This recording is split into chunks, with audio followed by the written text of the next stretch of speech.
Greetings and welcome to Tell It to Someone, the only show where I got my editing computer back and it's working again. Does that mean you'll leave me this week? No, I didn't,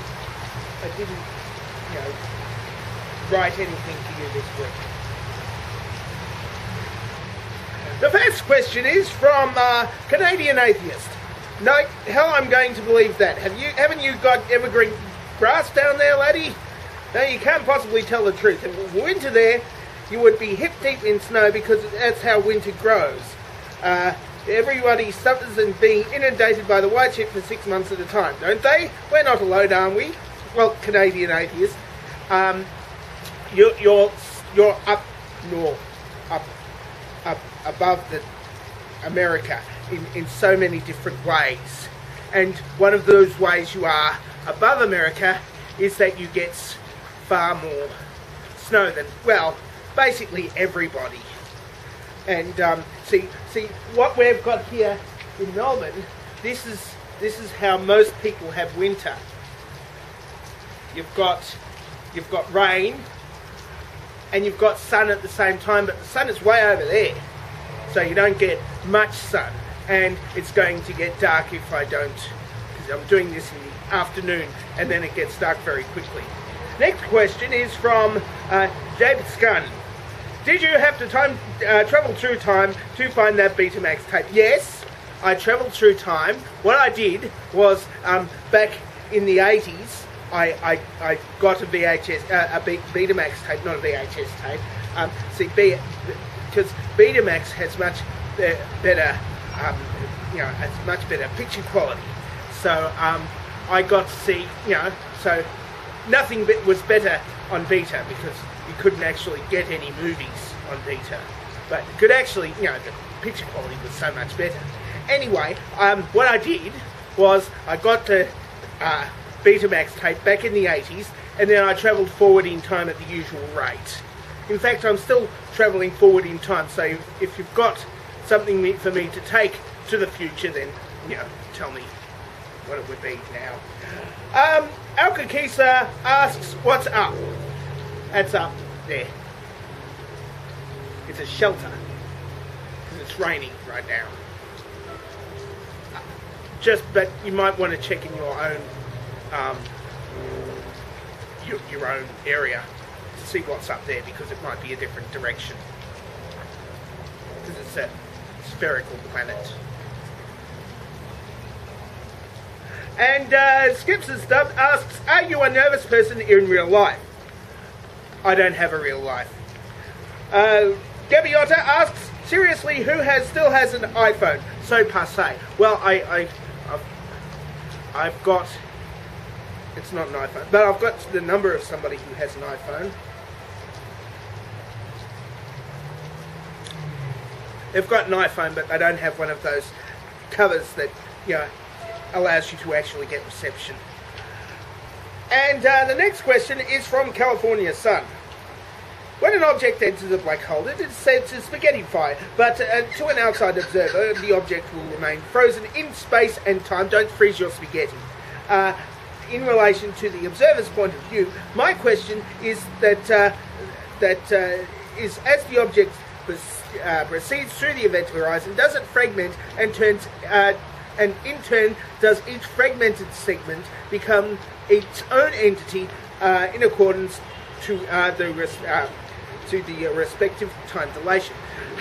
Okay, now, when you fragment spaghetti, when you get it out of the cupboard and you break it, that results in fragmentation. And, the problem is the source of the event horizon. If the source is a bolognese sauce, for example, then the fragmentation will be much less severe. But if you've got a creamy sauce like a carbonara, it is more likely to split if you put it on too high a heat or if you freeze it. So, well, the object will remain frozen in time from the observer's point of view, so the sauce will split, and therefore you should use a more of a bolognese sauce, probably, or maybe not an Alfredo. yeah, use a tomato-based sauce or a meat-based sauce rather than a cream-based sauce, cheese. Western Raccoon asks, my question is, what happened to the Leyland Brothers and where can I find them? See, what happened with the Leyland Brothers is they used to have this television show back in the 80s. I have it on Betamax tape. It was the only thing, well, you know, you just put the Betamax to record when it was playing off air. That's the way you get a show to actually watch off Betamax, even though you've probably already seen it because you had to press record when you, unless you press record out, and then you got recorded like half of Leyland Brothers and then half of whatever was on next, like Albie Mangles or Laverne and Shirley or whatever was on after Leyland Brothers. Anyway, what happened was that they used to travel all over the countryside and you used to tell them where to go. Anyway, people told them where to go to all sorts of tourist traps. Anyway, what happened was that they finally got trapped in one of those tourist traps and one of them died. So if you want to find them, bring a shovel. Next question is from, well, there's 4 questions from Hugh James 1978. Question 1. If badges live in sets, do we get to return the set if it doesn't contain the right number of badges? Now, see, what happens is that you get badges free with every 6-pack of this stuff. I'm not showing you the label because they didn't give me any money. Anyway, what happens is that you buy enough 6-packs of that and you will eventually get the whole set. However, the problem is that they minted a whole lot more of the happy tennis playing badges than they did of the firefighter badges or the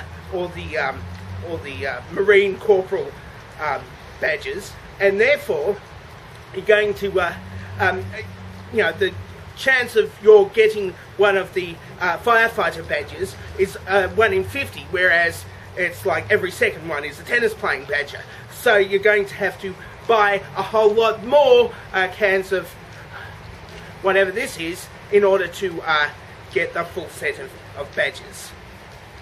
Question 2 is, why do fools fall in love? Because they don't realise that long term it's cheaper going to prostitutes unless you need some every day. Question 3, is it possible to consume your own body weight in Diet Cola, and would you recommend it? No, I wouldn't recommend it because if you don't have a full set of badges, you're going to have to drink this stuff. And I'm not saying what this stuff is, but it's not Diet Cola. And question 4, no, I'm not giving you her phone number because she wouldn't give me her phone number. So I don't think you should have it if I don't have it, And if you have it, then, and I don't have it, then no.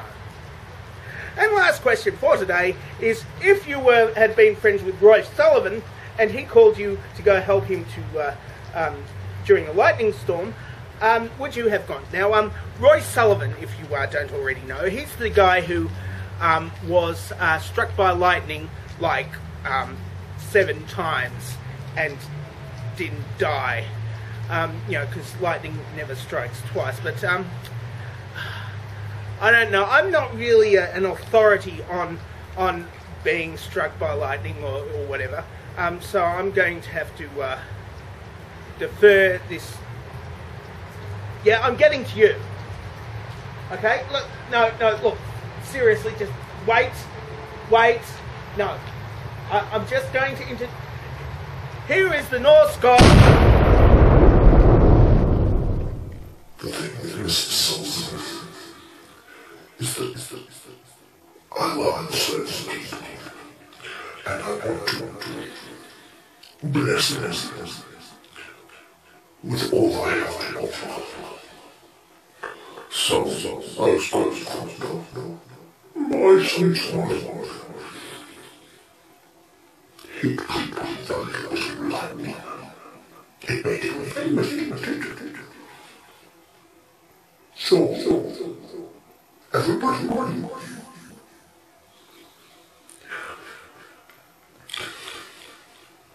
You see, this world's not fun.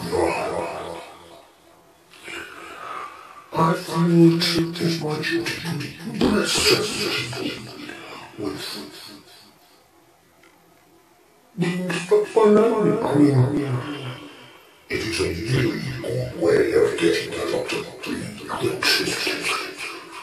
So I give him the few bolts of lightning 5 different times. 7 times. So I don't see the harm. Back to you.